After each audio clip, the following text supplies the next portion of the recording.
nuestro Señor Jesucristo, que no se olvida de nosotros.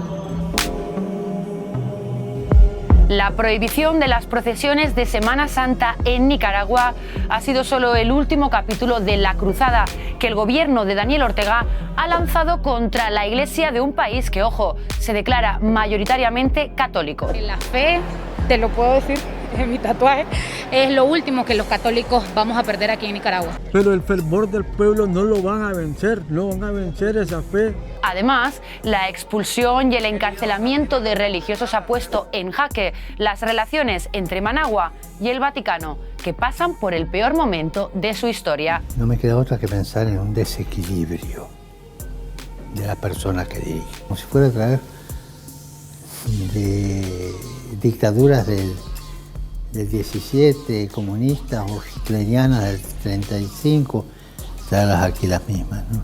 Tipo de dictaduras groseras. Aunque el presidente Ortega y su mujer Rosario Murillo encabezan un gobierno que ambos definen como cristiano, socialista y solidario, también se han referido al clero con calificativos como terroristas, golpistas y demonios de sotana.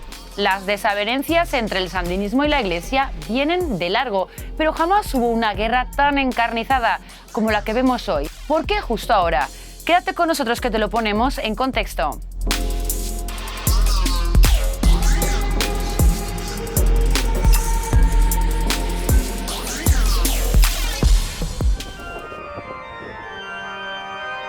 La Iglesia Católica siempre ha tenido un papel destacado en el tablero político y en el seno de la sociedad nicaragüense. En su momento actuó como mediadora durante la dictadura de Somoza.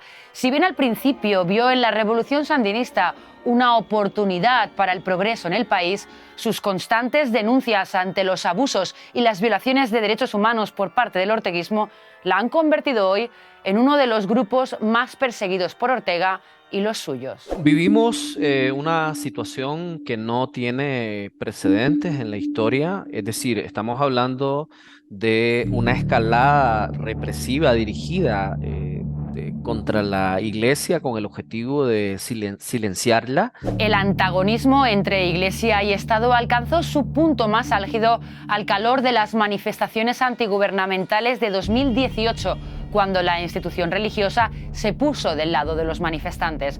Trató en ese momento de mediar sin éxito y denunció la muerte de al menos 350 personas como consecuencia de la represión institucional. Daniel Ortega lo llamó un intento de golpe de Estado y llamó a los obispos golpistas. Esto ya creó una separación fuerte entre el gobierno y la Iglesia Católica, pero no se había visto en la especie de castigo o ofensiva antirreligiosa que comienza hace aproximadamente un año. Tras la caza de brujas contra la oposición, que se saldó con más de 200 opositores presos, en la antesala de las elecciones de 2021, la Iglesia quedó como una de las pocas tribunas para las voces disidentes en el país centroamericano.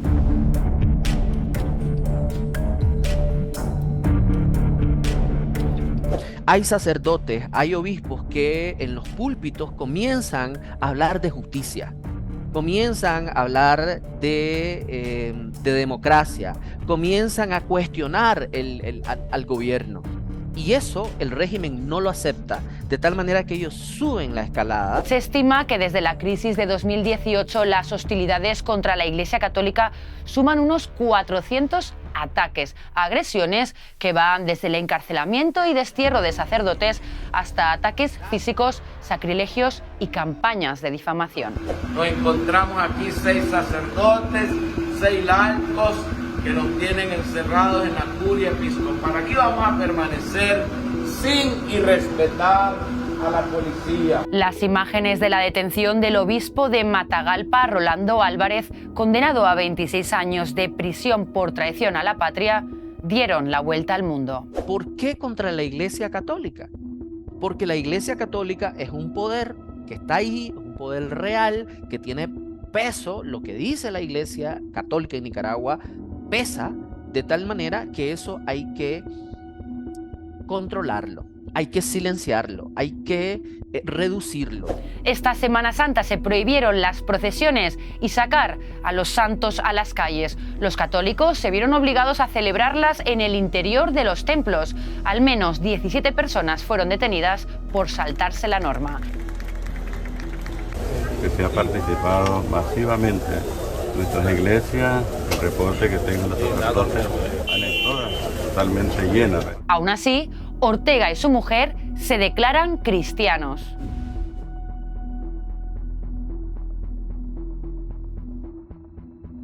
Ese reconocimiento de cristianos es una mera maniobra política.